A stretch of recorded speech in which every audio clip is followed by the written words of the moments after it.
Solusi sehat kita bersama. Baik. Bismillah, Assalamualaikum warahmatullahi wabarakatuh. Alhamdulillahirabbil alamin, wassalatu wassalamu ala asyrafil anbiya'i wal mursalin wa ala alihi wa ashabihi ajmain, amma ba'd.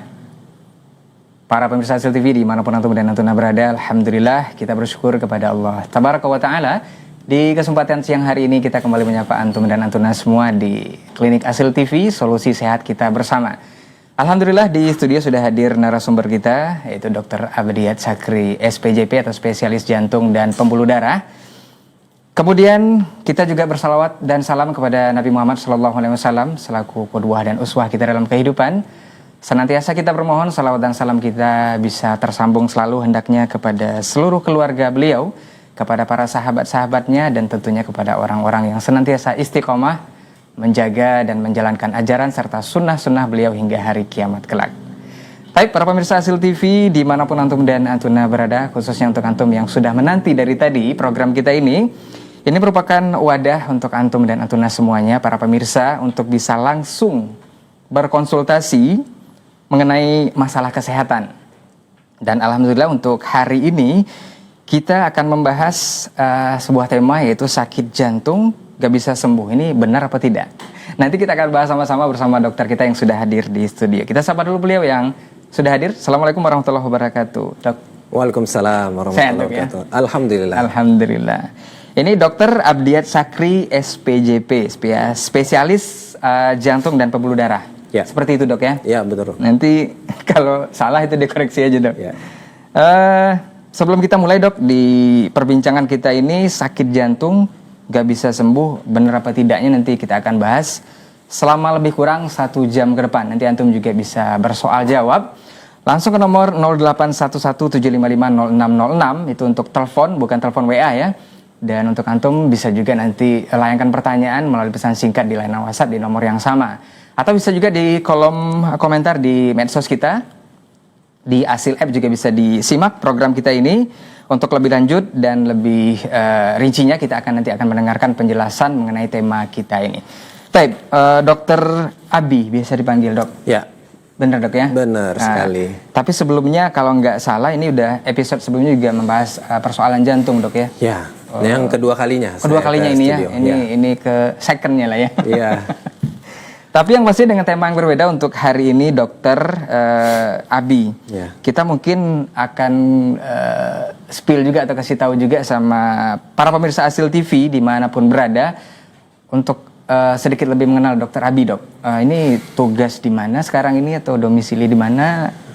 Gimana, Dok? Baik. Alhamdulillah, salatu wassalamu ala rasulillah. Ya, pemirsa Hasil TV dimanapun berada, ya Bang Rey, terima kasih. Seperti yang sudah dijelaskan, nama saya Dr. Abdiat Sakri, spesialis jantung dan pembuluh darah. Ya, saat ini tugas di Pekanbaru di Rumah Sakit Safira. Ya, keseharian rumah sakit, lihat pasien. Ya. Alhamdulillah ini bisa diberi kesempatan untuk berbagi, melayani pemirsa sekalian Hasil TV yang ingin bertanya seputar kesehatan, silahkan jika ada pertanyaan.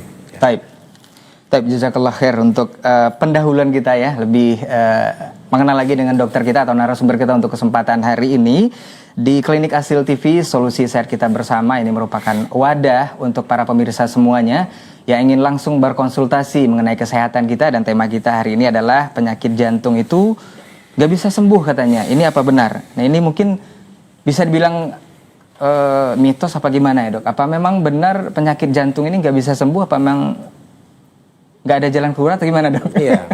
Ini mungkin pendahulu dulu, gimana, iya, Dok? Beneran ya. Jadi sering sekali kan kita lihat ya, Bang ya, bagaimana masyarakat kita itu ketika setelah divonis sakit jantung, itu mereka akan merasa takut ya pertama kali. Wah, dan merasa sepertinya nggak percaya.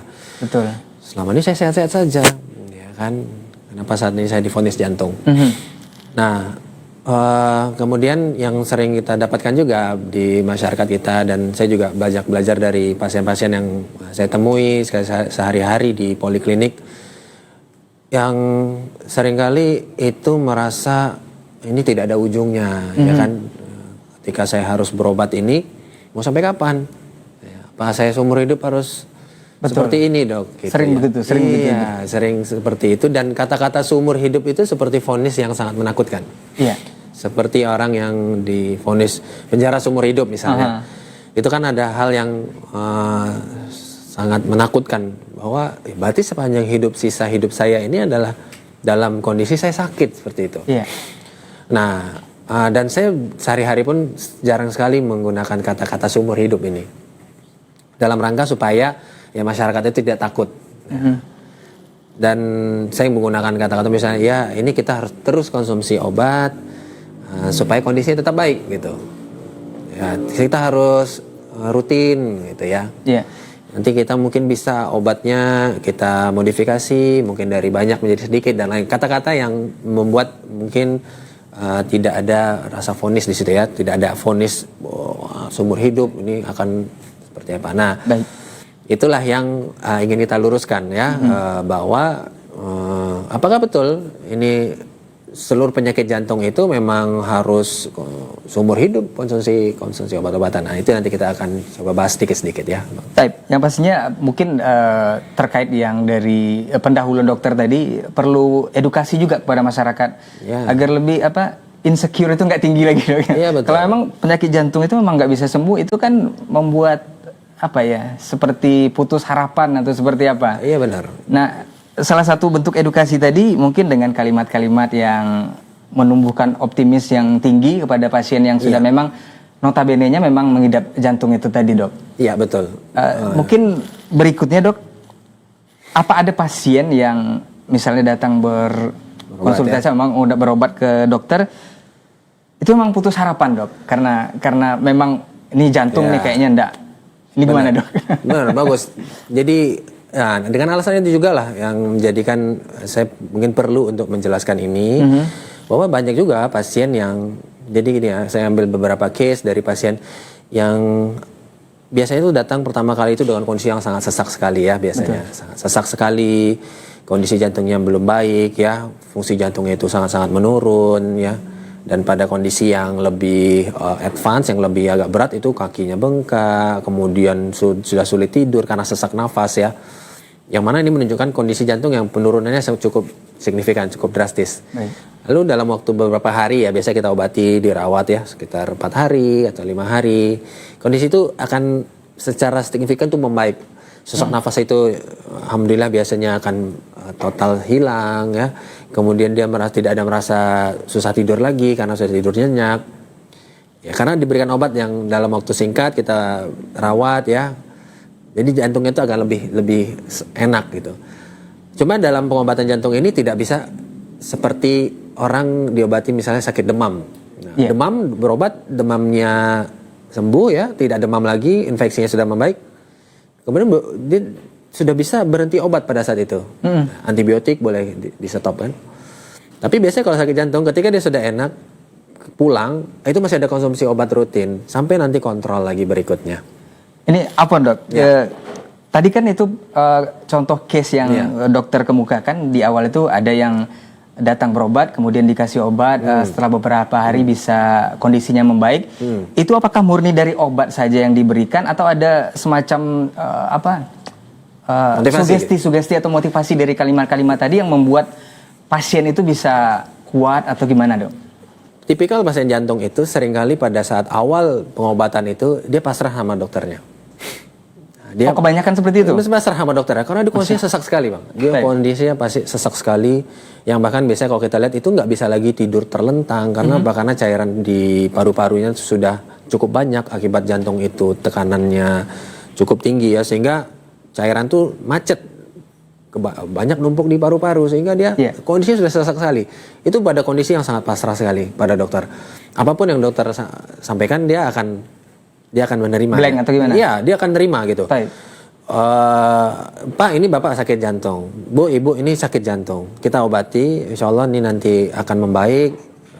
Sesaknya insya Allah kita harapkan berkurang dan sebagainya. Itu dia pasrah. Yang penting yang terbaik, Dok.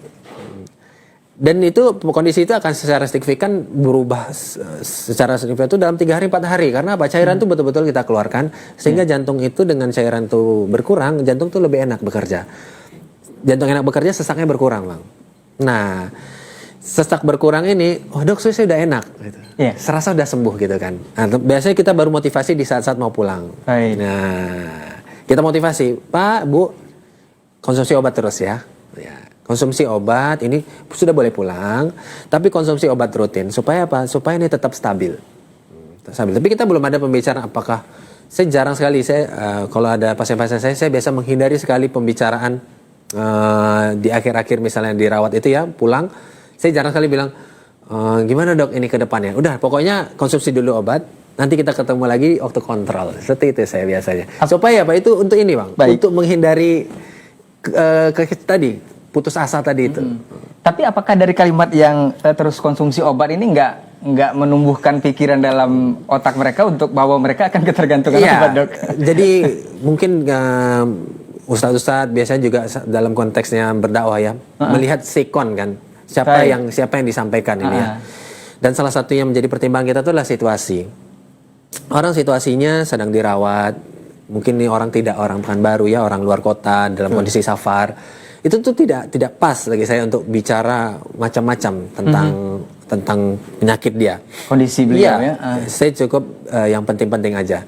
Dan saya akan gunakan settingnya biasanya pada saat rawat jalan di poliklinik, kondisi lebih santai, pasiennya duduk bersama keluarganya. Nah, di situ akan saya sampaikan gambaran besarnya. Ini kalau khusus untuk case-case jantung ya, untuk case-case jantung. Jadi saya sampaikan nanti begini, bagaimana sakit jantungnya ini, tipikalnya apa, baru di situ biasanya saya sampaikan, ini obat harus seperti apa, ini harus terus, ini obat ini bisa stop, nah seperti itu. Nah. Jadi tidak memunculkan dalam pikiran mereka, ini akan terus berkelanjutan atau seperti apa gitu ya. Supaya tidak ada stres juga ya. Tidak ada stres di awal-awal bahwa dia baru tahu sakit jantung, ya pasien itu lebih tenang ya. Alhamdulillah nih udah enak, dia pun biasanya pasien akan lebih percaya kan, oh ya ini secara keluhan dia terasa lebih baik, oh ya memang untuk beberapa waktu ini saya harus konsumsi obat dulu nih, sampai nanti ketemu lagi pada saat rawat jalan di poliklinik kita mungkin akan lebih diskusi lebih panjang. Nah barulah nanti di situ kita sampaikan.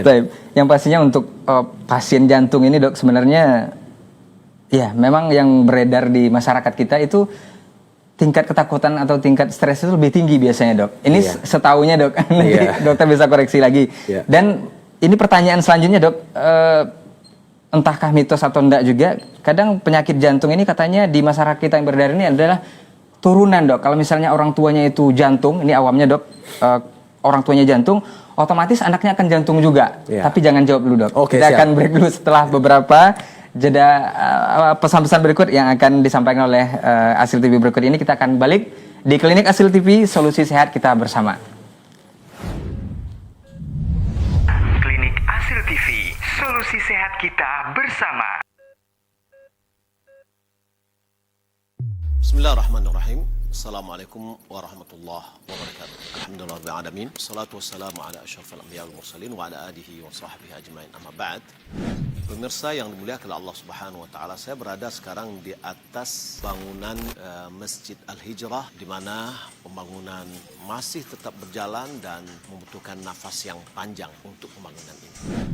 Di belakang saya sedang pembangunan asrama untuk program yang dilakukan di Masjid Al-Hijrah ini, yaitu mulazamah. Di sini pada tahun ini insyaallah taala diterima kurang lebih 60 santri yang akan belajar di Jami' atau Masjid Al-Hijrah ini, dan untuk menyelesaikan asrama dan fasilitas untuk mereka diusahakan untuk bisa menuntaskan satu lantai untuk keperluan mereka. Di samping itu, kita juga tetap melanjutkan pembangunan Masjid Al-Hijrah ini. Maka oleh karena itu, pemirsa yang dimuliakan Allah Subhanahu wa taala, saya mengajak kita semua untuk investasi akhirat kita. Nabi sallallahu alaihi wasallam bersabda, "Idza mata al-insan inqata'a 'amaluhu illa min thalath, shadaqatin jariyah aw ilmin yuntafa'u bihi aw waladin salih yad'u lahu." Apabila manusia meninggal dunia, terputuslah amalannya kecuali dari 3 perkara.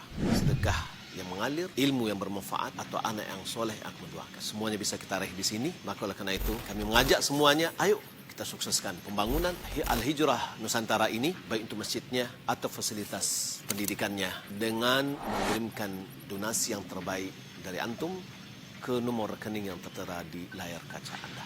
Demikian yang dapat saya sampaikan. Wassalamualaikum warahmatullahi wabarakatuh.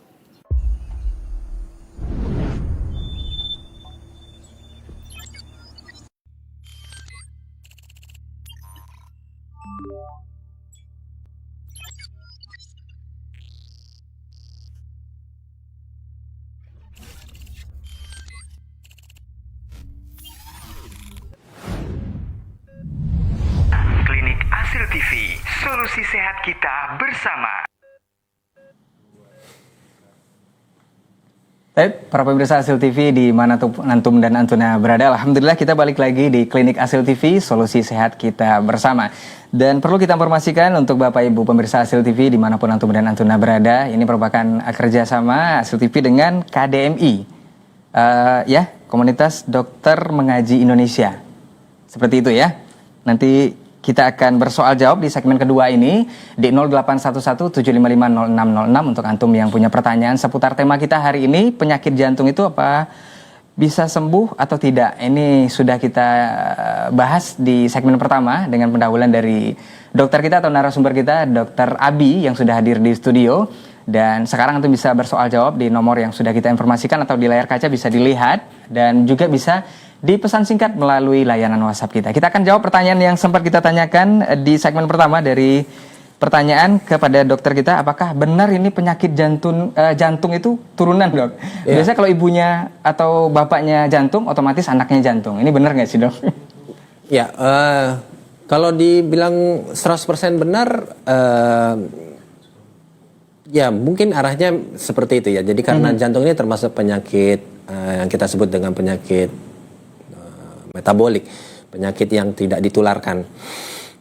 Jadi dia non-communicable disease, penyakit yang sangat erat sekali dengan kondisi metabolisme tubuhnya.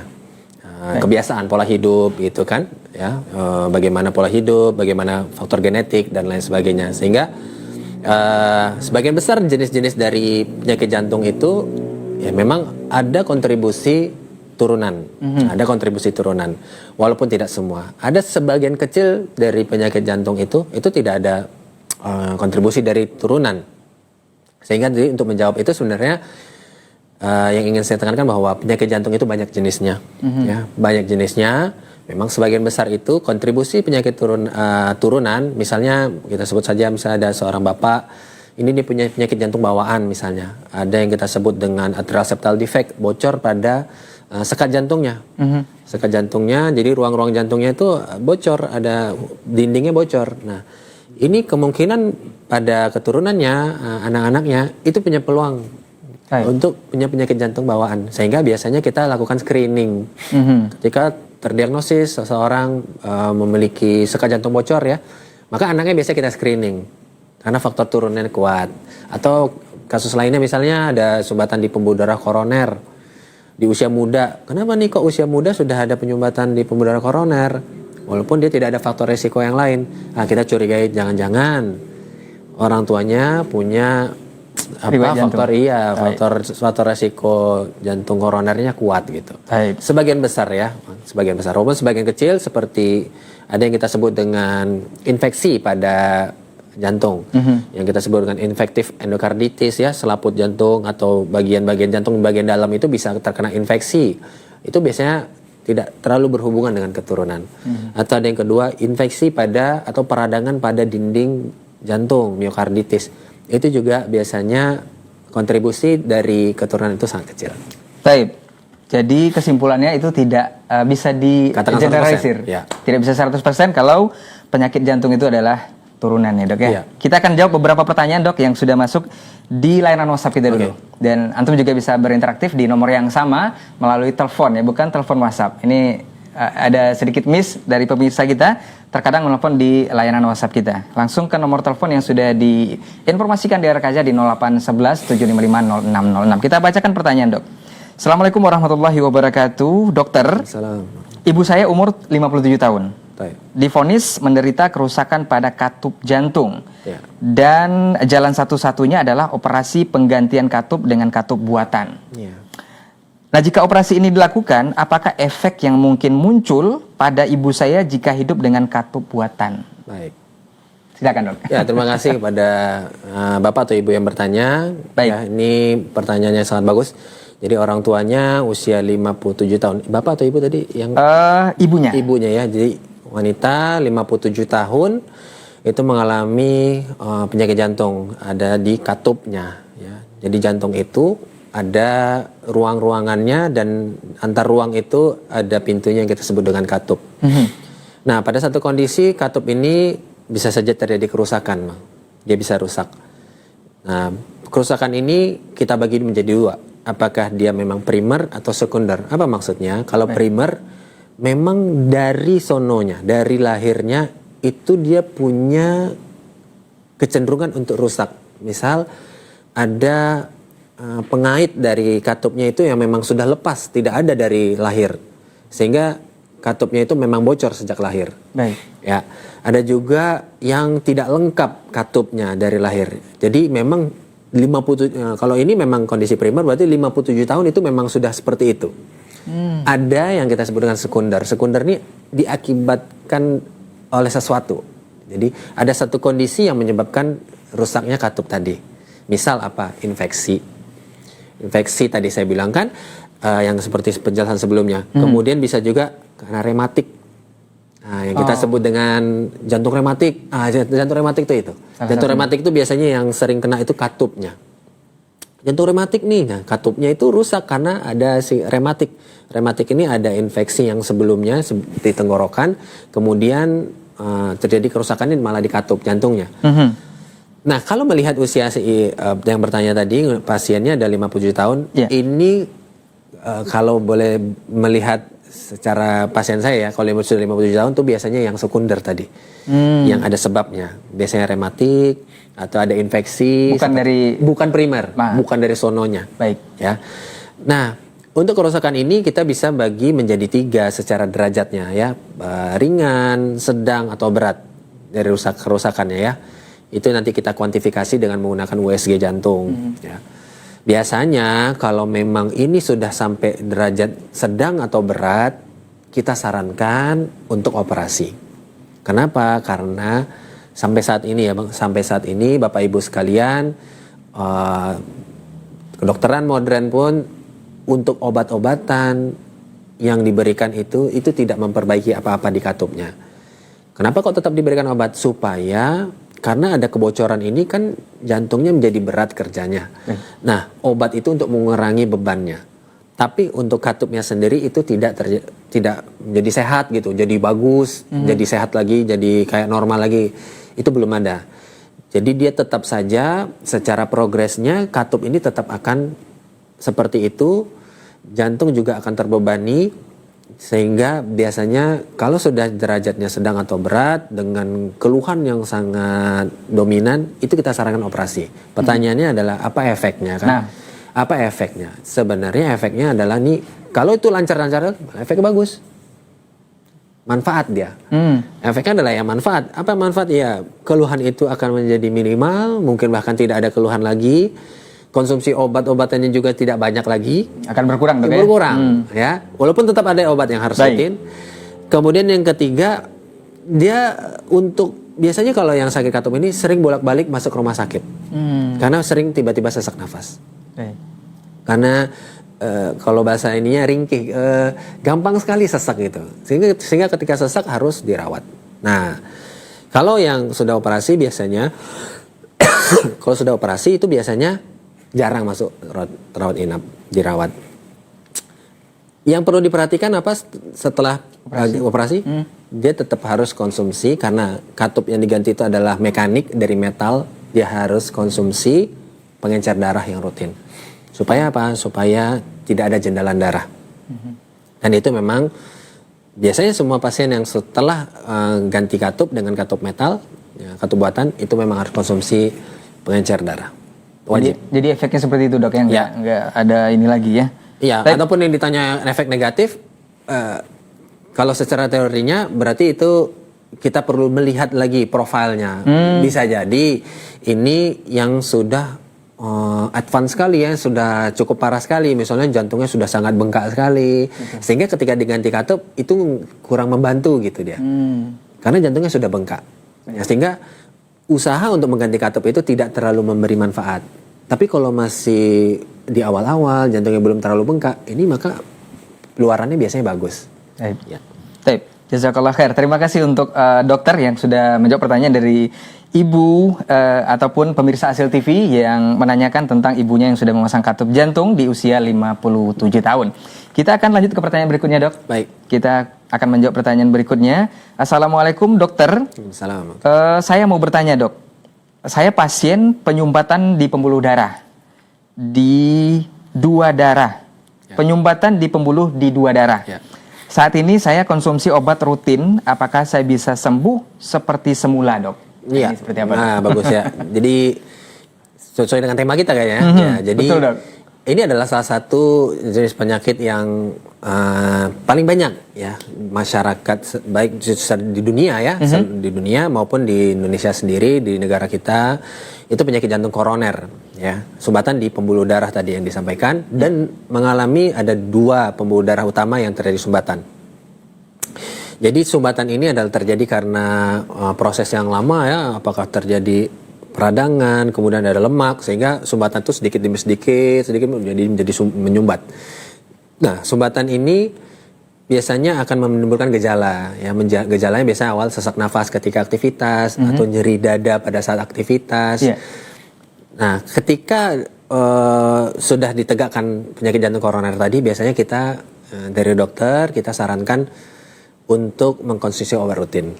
Nah, obat rutin ini kita bagi menjadi 2. Untuk jantung koroner tadi ya, Bang ya. Yeah. Yang pertama, obat-obatan yang menghentikan penambahan dari sumbatan.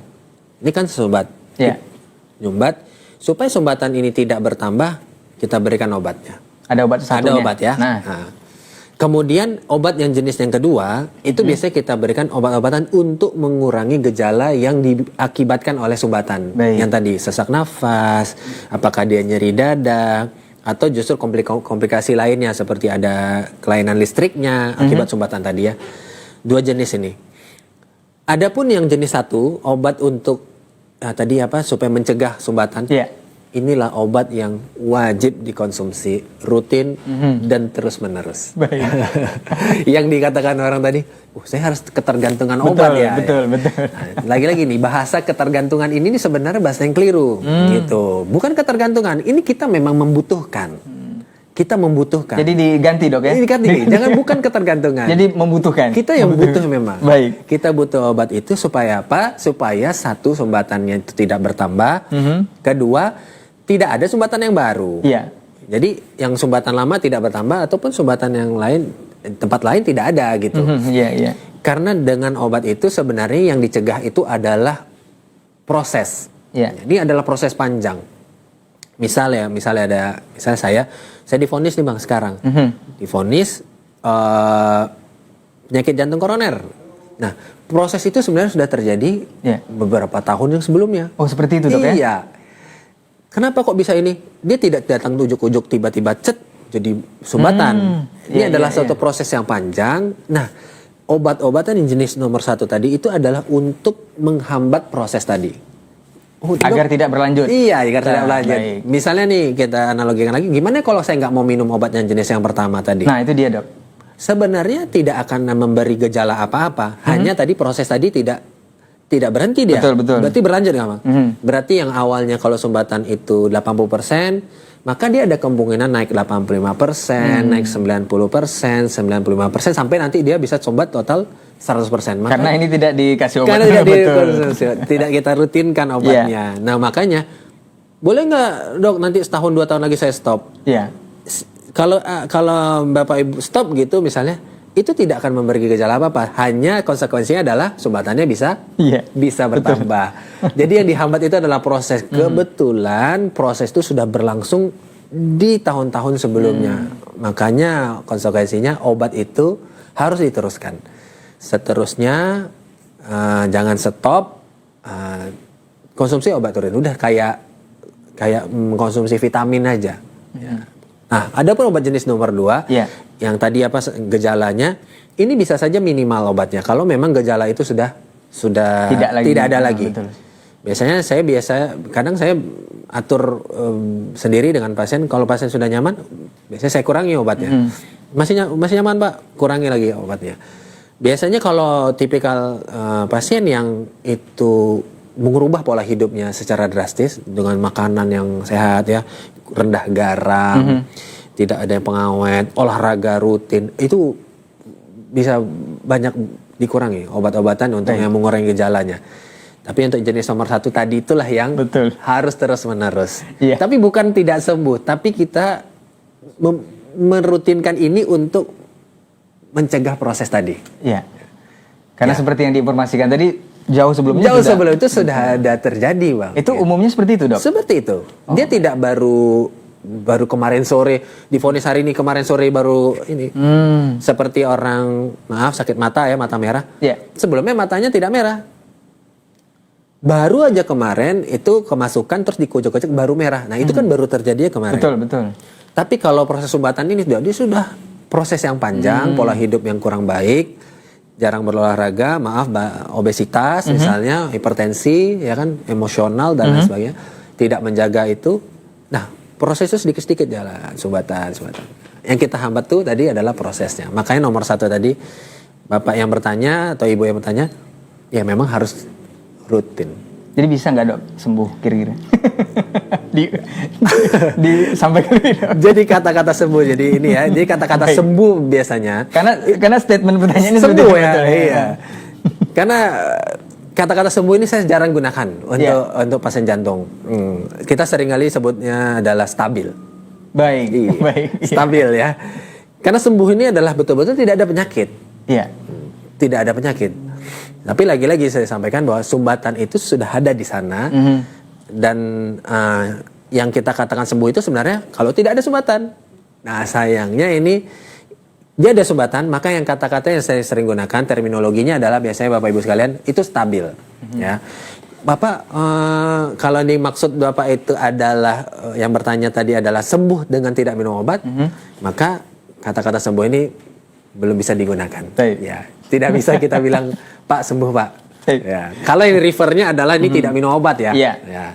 Tapi kalau kata-kata sembuh ini adalah stabil gitu, tidak ada keluhan. Dok, saya itu ini dok, misalnya saya mau umroh gitu, bisa nggak? Ayo bisa, gitu. Kalau orang demam kan biasanya kita nggak bisa dia umrohkan, badannya nggak enak kan. Tapi orang sakit jantung, kalau stabil dia, bahkan umroh haji pun silahkan. Kita boleh kan gitu. Kita dengan dia sudah konsumsi obat rutin itu boleh silakan. Bahkan yang sekarang mau naik haji kan yang untuk istitoah ya, kan banyak yang sakit jantung ya, banyak yang sakit jantung itu kita lihat stabil kok, walaupun pompa jantungnya sudah turun secara drastis, tapi dia konsumsi obat rutin, kemudian dia bisa, dok saya sekarang kalau jalan 2 kilo 3 kilo saya udah nggak ada keluhan. Oh ya udah Pak bisa naik haji ini insya Allah, tapi konsumsi obat rutin ya Pak ya. Apakah kita bilang dia sembuh gitu kan? Begitu ya. Ini hanya masalah terminologi Bapak Ibu sekalian. Masalah terminologi ya. Okay. Masya Allah Dokter Abi, Masya Allah.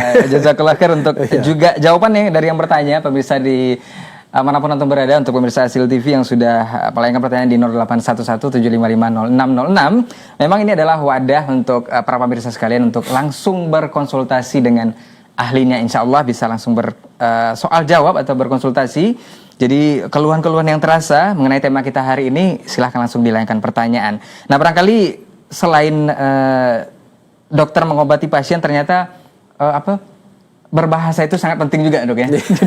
Jadi kata-kata sembuh diganti dengan stabil. Kata-kata yang seumur hidup bisa diganti dengan hal yang lain. Jadi tidak menimbulkan ketegangan yang cukup tinggi untuk pasien yang menderita penyakit jantung ini. Barangkali Dok, untuk sebelum kita break untuk yang keduanya, karena jantung ini biasanya identik dengan lifestyle atau gaya hidup atau pola hidup seperti apa yang barangkali bisa mencegah kita atau meminimalisir kita dengan sakit jantung. atau yang sudah sakit jantung bisa dirubah nggak dengan lifestyle atau seperti apa, Dok? Oke, jadi penyakit jantung ini sangat erat dengan pola hidup ya, sebagian besarnya. Seperti sebut saja tadi penyakit jantung koroner, kemudian penyakit jantung karena hipertensi, ya, kemudian penyakit jantung lainnya ya, seperti ada aritmia listrik ya, yang kita sebut dengan VPC, kemudian juga atrial fibrilasi, penyakit-penyakit yang ketika usia itu dia menjadi faktor resikonya. Nah, biasanya dengan pola hidup dia itu menjadi baik. Dengan pola hidup yang baik itu terbukti untuk mencegah penyakit jantung. Jadi maksudnya itu apa? Jadi pada dasarnya kalau kita hidup kemudian usia terus bertambah, itu resiko untuk terkena penyakit jantung itu pasti sangat tinggi. Pasti sangat tinggi. Begitu, Dok, ya? Iya. Dengan hanya usia saja ya, dengan hanya usia. Kenapa? Enggak include sama gaya hidup atau gimana? Tidak include dengan gaya hidup, dengan usia saja. Kenapa? Karena semua terjadi penuaan, ya kan? Penuaan di pembuluh darah, ya kan? Kemudian penuaan di jantung juga, ya kan? Nah, penuaan itu sendiri sudah terjadi penurunan fungsi. Betul. Ya kan? Apalagi kalau disertai dengan pola hidup yang tidak baik.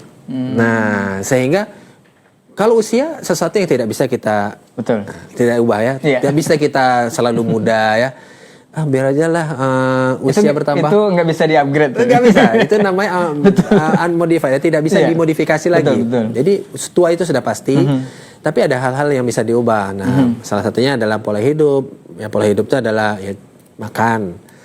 Bagaimana kalau Dr. Bobby yang pernah ngisi sebelumnya itu sangat konstan sekali dengan bagaimana pola makan ya, konsumsi garam, kemudian konsumsi gula, ya, harus meminimalisir sekali. Dan kita sekarang sangat terpapar sekali dengan berbagai macam jenis makanan yang tinggi gula dan tinggi garam. Sebenarnya micin ya, makanan-makanan itu yang enak-enak pasti tinggi micinnya, tinggi garamnya. Kemudian minuman-minuman enak sekarang adalah minuman yang manis-manis. Sebut saja boba, ya kan? Sebut saja teh yang dijual harga yang mungkin sangat murah ya kalau kita hitung 3.000 kadang. Tapi viral, Dok, ya. Tapi enak kan, segar ya. Betul. Panas kalau kita konsumsi segar. Kemudian sekarang ya alhamdulillah sih sekarang orang sudah banyak olahraga. Tapi kita masih dapati ya beberapa masyarakat kita yang usia 40 ke atas atau 50 ke atas itu masih dengan kondisi obesitas, kegemukan, dan biasanya kalau sudah obesitas itu jarang olahraga karena merasa badannya terlalu berat. Ya, kemudian ada lagi bukan konsumsi, kebiasaan merokok.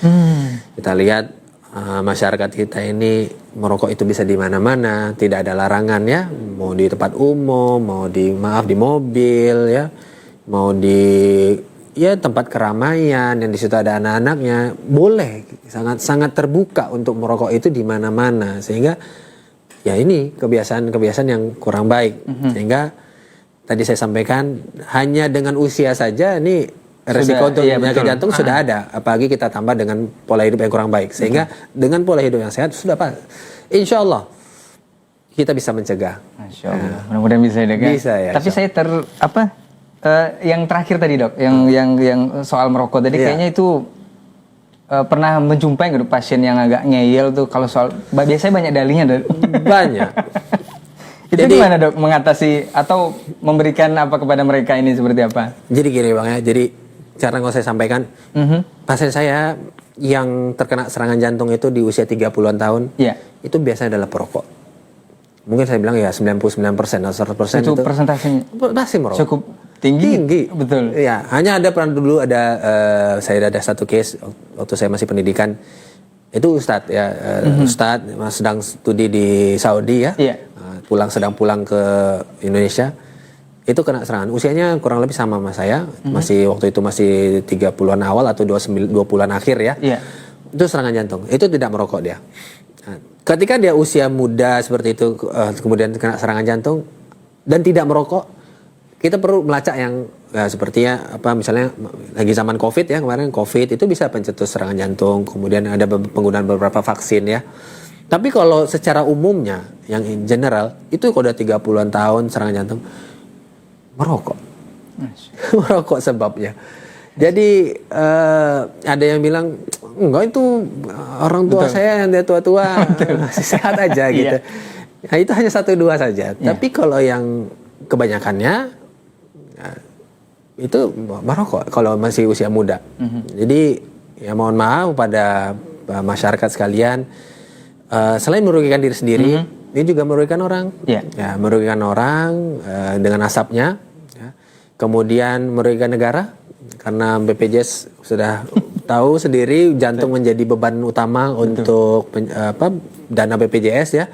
Ditambah lagi ada isu kalau tahun 2025 ini penyakit-penyakit yang disebabkan karena rokok ada kemungkinan tidak ditanggung oleh BPJS.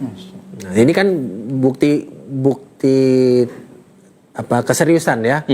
Bahwa ya, orang seluruh dunia itu sepakat bahwa ya, rokok ini menjadi penyebab penyakit begitu. Kok masih ada yang berpikir enggak, kok saya sehat-sehat saja. Iya, betul.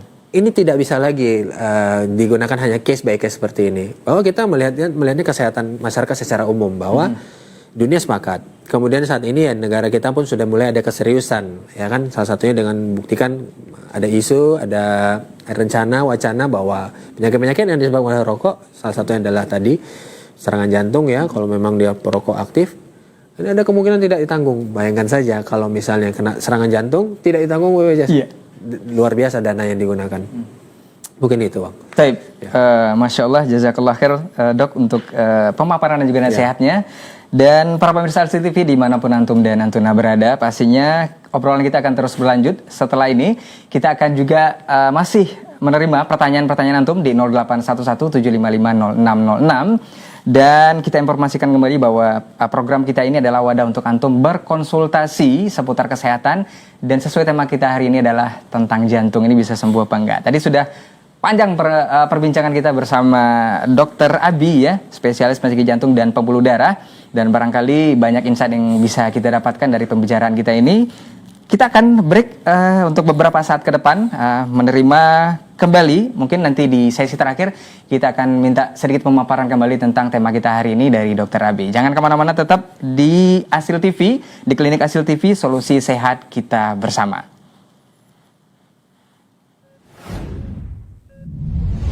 Klinik Asil TV, solusi sehat kita bersama.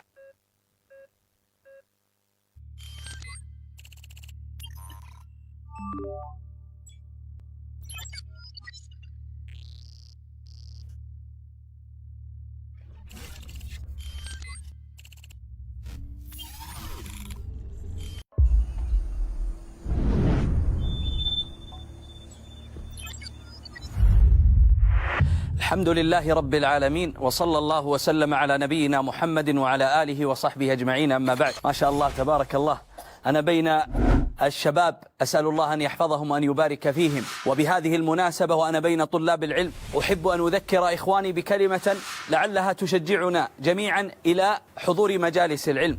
يقول النبي صلى الله عليه وسلم: من سلك طريقا يلتمس فيه علما سهل الله له به طريقا إلى الجنة. فخطواتك التي تمشي بها لحضور مجلس علمي هي حقيقتها تسهيل لطريقك إلى الجنة. وكذلك أيها الأحبة، الله عز وجل فرق بين أهل العلم وغيرهم فقال: قل هل يستوي الذين يعلمون والذين لا يعلمون إنما يتذكر أولو الألباب.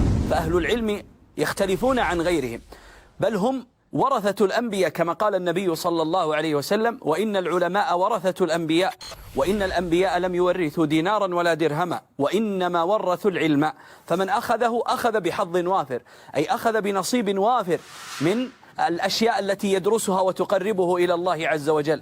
فأوصي إخواني المسلمين في مشارق الأرض ومغاربها إلى حضور مجالس العلم وإلى شهودها، وكما قال الإمام أحمد: ولتكن هذه وصيتنا جميعا من المحبرة إلى المقبرة، يعني أن طلب العلم يستمر حتى ندخل القبر. أسأل الله عز وجل أن يجعلنا وإياكم ممن طال عمره وحسن عمله ومن أهل العلم الذين هم أهل خشية الله عز وجل. والله أعلم، وصلى الله وسلم على نبينا محمد.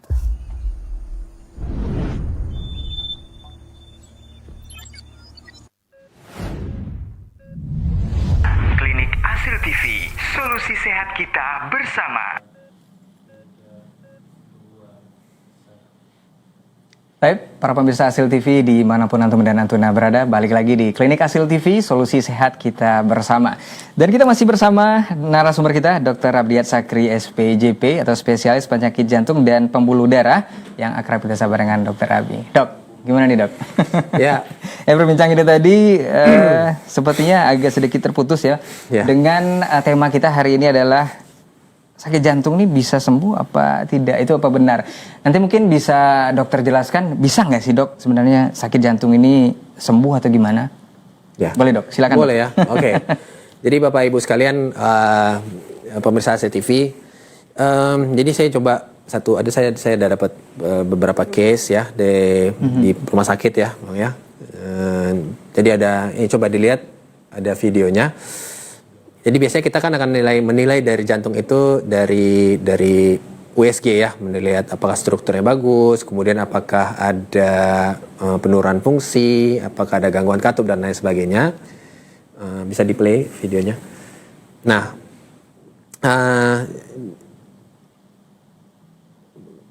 jadi begini, kalau yang ini adalah case. Jadi saya mau cerita apa? Saya ada 2 case, satu wanita, satu pria ya. Yang satu ini yang pria itu usia 30-an awal lah ya, 30-an awal itu datang dengan sesak nafas sekali. Yeah. Kita obati seperti biasa. Kemudian dalam waktu 3-5 hari biasanya sudah agak enakan dan rutin kontrol ke poli, jalan 3 bulan ya. Iya. Jalan 3 bulan. Nah, setelah 3 bulan itu ternyata perubahan sangat bagus. Jadi seperti dok, saya sudah nggak ada keluhan lagi. Saya sudah tidak ada keluhan lagi. Kemudian biasanya saya wanti-wanti itu kalau sudah 3 bulan, Pak, hati-hati. Biasanya berat badannya akan bertambah karena merasa enak, makan jadi lebih banyak sehingga dia menjadi agak gemuk gitu. Padahal untuk gemuk sendiri kurang bagus kalau pada sakit jantung. Nah, sekarang sudah jalan sekitar 4-5 bulan. Obatnya paling cuma tinggal 1 atau 2 lagi. Nah, ingin saya sampaikan apa, bahwa dalam case ini sebenarnya bisa dikatakan ini arahnya ke arah sembuh begitu. Dan penyakit jantungnya tipikalnya ini adalah yang yang mengalami kardiomiopati. Jadi ada kelainan di otot jantungnya gitu. Biasanya setelah diobati dalam beberapa saat itu jantungnya kembali bagus fungsinya. Itu termasuk yang ringan atau gimana dok? Sebenarnya berat di awalnya. Itu jantungnya pompanya, kalau orang pompa normal tuh di atas 55% ya. Ini pompanya cuma sekitar belasan lah, sekitar 15% gitu. Jadi gerakannya itu sangat-sangat kurang bagus. Ya, jadi sangat wajar kalau sesak. Nah, ketika diobati jalan sekitar 4-5 bulan, ini sudah hampir seperti normal ya. Sehingga dia sudah keluhannya tidak terlalu ya. Nah, jadi ingin saya sampaikan ada apa? Jadi ada beberapa case itu ada yang bisa sembuh ya.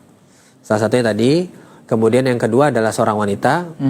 Ini kalau kita tahu ya, mungkin para pemirsa tahu ada yang disebut dengan peripartum kardiomiopati. Ini adalah penyakit jantung yang dialami wanita ketika hamil. Nah, ini kita memang harus banyak-banyak ya bersyukur ya, banyak terima kasih pada ibu ya, kepada istri ya. Kenapa perjuangannya ketika hamil itu tidak sedikit. Kenapa? Salah satunya dia ada resiko untuk penyakit jantung. Walaupun resiko hamil itu banyak padahal. Maaf dok, itu dimulai dari kehamilan atau gimana? Di menjelang 6 bulan ke atas kehamilan. Bahkan untuk resiko hipertensi pun dia sudah dapat di kehamilan 20 minggu. Bukan hanya hipertensi, dia bisa ada terinduksi diabetes mellitus. Jadi pengorbanan seorang wanita ketika hamil itu banyak dari segi penyakitnya. Banyak penyakit yang bisa dialami ketika dia sedang hamil. Salah satunya adalah penyakit jantung yang tidak bisa ditebak sama sekali. Yang tidak bisa kita tebak sama sekali apakah akan terjadi atau tidak gitu. Karena tidak ada yang bisa memprediksi. Wanita tuh yang biasanya hamil tuh usia produktif. Usia muda, sehat badannya. Dalam kondisi yang bahkan mungkin anak pertama. Jadi baru awal nikah dan anak pertama, usia masih 20-an tahun. Tidak ada yang bisa memprediksi, ternyata di ujung-ujung kehamilannya saat akan persalinan dia mengalami sakit jantung. Terjadi gagal jantung ya, terjadi penurunan fungsi jantung yang sangat drastis sehingga dia mengalami sesak nafas. Dan qadarullahnya sebagian kita tidak mendapat akses pelayanan yang cukup maksimal ya, jadi tidak ada tuh screening jantungnya. Jadi baru tahunya setelah melahirkan. Setelah melahirkan, menyusui, baru mengeluh, dok kok saya masih sesak nafas. Ya. Biasanya kalau menjelang masih hamil besar, menjelang persalinan itu mikirnya, oh ini karena hamil sudah membesar, jadi gampang sesak, itu wajar. Kaki bengkak itu wajar. Ternyata setelah lahiran masih sesak nafas. Barulah dipikir-pikir, oh ternyata jangan-jangan jantungnya. Baru dibawa periksa, benar. Ini yang dialami dengan peripartum kardiomiopati. Kalau sudah seperti itu, biasanya kita obati. Yeah. Nah inilah yang, kalau kamu mau bilang 50-50 boleh, 50-50-nya itu 50% itu ada yang membaik dalam waktu 6 bulan sampai 1 tahun pengobatan. Yeah. Tapi ada juga yang 50% lagi, 50% lagi itu setelah diobati secara maksimal, ini dia tidak kembali fungsi jantungnya seperti sedia kala. Nah, Atau malah semakin memburuk atau gimana, dok? Mungkin kalau dengan konsumsi obat dia tidak memburuk, stabil di segitu aja. Misalnya awalnya pompanya normal 55%, sekarang dia misalnya 25%. Dengan pengobatan ya mungkin 28% atau 30%. Artinya tidak bertambah secara signifikan, tapi segitu aja. Ada sebagian dari wanita yang qadarullah ya akibat penyakit ini dia harus dengan sakit jantung gitu. Iya. Tapi memang ada sebagian setelah diobati secara maksimal itu dia kembali seperti normal dan bisa stop obat. Nah, jadi yang ingin saya sampaikan adalah itu, bahwa memang ada case-case tertentu yang bisa sembuh. Ya, contohnya adalah ini, peripartum kardiomiopati, dan ini cukup banyak kasusnya. Biasanya ada perkumpulannya di kalangan. Ini langsung ditangani sendiri itu gimana, dok? Memang, ya, betul ya? Ya, dengan sendiri, dan ada sebagian pasien saya yang sudah Bu nggak usah berobat lagi, Ibu tidak perlu kontrol, kalau Ibu ada keluhan saja mungkin datang ke saya. Tapi sampai saat ini pun ada yang masih kontrol rutin, masih berjuang ya, wanita itu masih berjuang untuk ya supaya tetap sehat. Dan kontrolnya ketika pompa jantung ini belum optimal, belum membaik, kita bisa tidak menyarankan untuk hamil. Seperti itu, dok ya? Iya, bayangkan betapa ya kondisi itu ya bukan hanya dia harus menjalani pengobatan, tapi untuk saya masih bisa nggak, dok, untuk anak berikutnya, anak kedua. Misalnya nih anak pertama, maka menjadi berat kan. Kecuali dia anak ketiga nih, anak ketiga mungkin anak keempat dia mungkin sudah saya udah punya 3 anak. Tapi berbeda dengan case-case yang ini anak pertama. Saya boleh ini maaf, dok, dipotong, dok. Ini penyaranan untuk tidak hamil atau untuk menunda atau gimana, dok? Selagi pompa jantungnya belum optimal, belum ada perbaikan, bisa kita tidak menyarankan. Baik. Kenapa tidak menyarankan? Bisa saja dia dengan keinginannya saya tetap Bismillah lah. Artinya resiko itu ada di pasien. Ya, kita tidak bisa sampai ke sana ya. Kita tidak bisa intervensi sampai ke sana. Silakan. Tapi dengan resiko bahwa dengan adanya janin perut semakin besar, ya kan, maka beban semakin berat. Dengan modal pompa jantung yang kurang baik, maka pasti akan sesak. Yang kita khawatirkan adalah sesak nafas yang sangat berat saat itu mau persalinan. Resiko itu ada di ibunya dan juga di janinnya yang nomor 2. Seperti itu. Makanya kita tetap belum bisa menyarankan.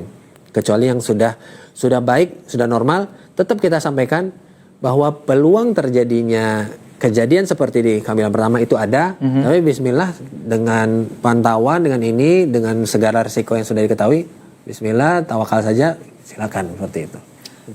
Pernah menemui kasus di luar itu, dok? Mungkin tadi kan soal kehamilan disarankan untuk tidak hamil lagi. Atau ada yang memang secara ikhtiarnya hamil lagi, ada yang lolos dengan resikonya atau gimana, dok? Kalau untuk yang case seperti ini saya belum dapat. Belum ya? Tapi kalau case yang lain, misalnya penyakit katup ya, bismillah lah, penyakit katup. Ada, dok ya? Ada. Tetap bismillah lah katanya gitu. Itu dengan pantauan pengobatan atau gimana? Enggak. Awalnya karena dia tidak sesuai dengan arahan dokter, biasanya pasien seperti ini nggak mau kontrol nih, kan nggak enak dia sama dokter, soalnya dia memilih untuk tetap hamil. Betul. Nanti biasanya di pertengahan kehamilan, dok, saya sudah hamil gitu ya. Udah mulai sesak. Oh ya sudah, kalau sudah hamil kan kita bismillah lah, kita teruskan, kita akan upayakan optimal, janin sehat, ibu sehat, kita kawal sampai persalinan supaya tidak ada sesak nafas. Nggak mungkin juga dikasih. Ibu udah saya bilang gitu. Nggak mungkin. Kita akan tetap berikan yang terbaik ya kan. Masya Allah, Dokter Abi. untuk tema kita hari ini kan Ya. sangat luar biasa dan sangat besar sekali manfaatnya. Ternyata saya baru tahu nih untuk kehamilan itu ternyata punya risiko jantung punya ya, risiko dan masya Allah perjuangan ibu ataupun istri kita yang dalam kondisi kehamilan itu memang perlu dijaga sekali. Dan masya Allah untuk antum dan antuna para pemirsa Asil TV dimanapun berada yang ingin berkonsultasi masih bisa kita jawab pertanyaan atau gimana di 0811-755-0606. Dan kita informasikan juga untuk antum yang menyimak program kita untuk hari ini bahwa ini adalah merupakan kerjasama kita dan bentuk apresiasi kita kepada para pemirsa yang ingin langsung berkonsultasi atau bersoal jawab tentang masalah kesehatan. Dan kebetulan tema kita hari ini adalah tentang penyakit jantung yang bisa sembuh atau tidak. Sepertinya kita akan masuk kepada konklusi, dok. Ya. Kesimpulan kita atau tema kita hari ini tentang jantung ini bisa nggak sih sembuh atau enggak? Ini silakan dok untuk Baik, terima kasih Bang Rey. Jadi di ujung acara ini saya ingin sampaikan bahwa ya tidak seluruh sakit jantung itu kemudian harus konsumsi obat rutin. Ya, memang ada sebagian kecil itu ya membaik dia. Ya, contohnya misalnya salah satunya penyakit jantung bawaan ya yang dikoreksi ataupun dioperasi secara segera waktu awal-awal ketahuan, tidak ada komplikasi, biasanya tidak perlu konsumsi obat rutin setelahnya. Iya. Ya, tapi memang sebagian atau mungkin kita bilang sebagian besar dari penyakit jantung ini biasanya sudah memberikan komplikasi efek terhadap jantung, sehingga untuk menjaga jantung itu kita sarankan untuk konsumsi obat rutin. Kita tidak bisa katakan sembuh jika yang dimaksud dengan kata sembuh itu tidak minum obat. Betul. Ya. Kalau yang dikatakan sembuh itu adalah stabil, saya tetap bisa melakukan aktivitas sebagaimana mestinya, saya harus kerja dok, saya harus ke kantor, saya harus umroh, saya harus mengajar, saya masih ada anak dan lain sebagainya, maka ini adalah target dari terapi yang bisa kita capai bersama. Nah, jadi kalau yang dimaksud dengan sembuh itu adalah aktivitas yang bisa dilakukan secara rutin, itu bisa dilakukan, maka insya Allah itu adalah ada kesembuhan. Iya. Tapi sekali lagi kalau kesembuhan itu adalah tidak minum obat maksudnya, maka mungkin biasanya dokter jantung kurang sepakat dengan kata-kata sembuh itu. Mungkin demikian. Baik.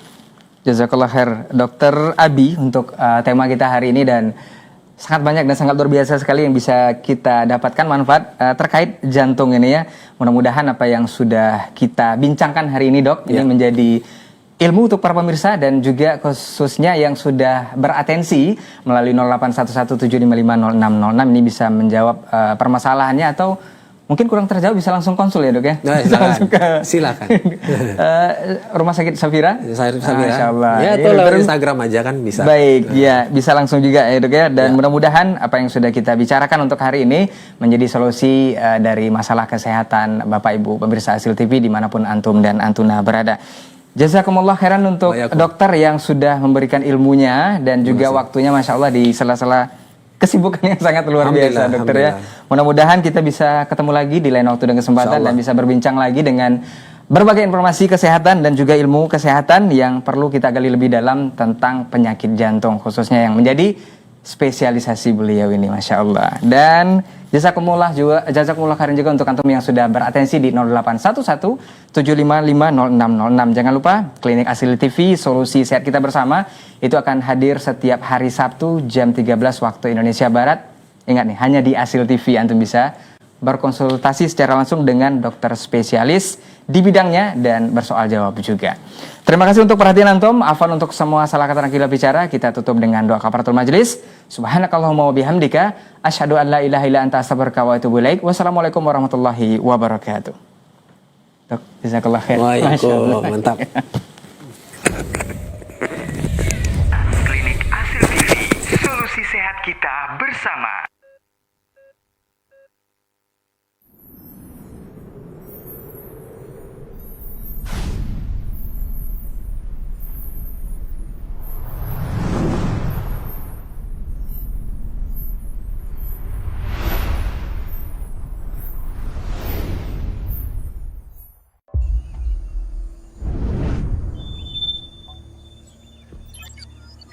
Assalamualaikum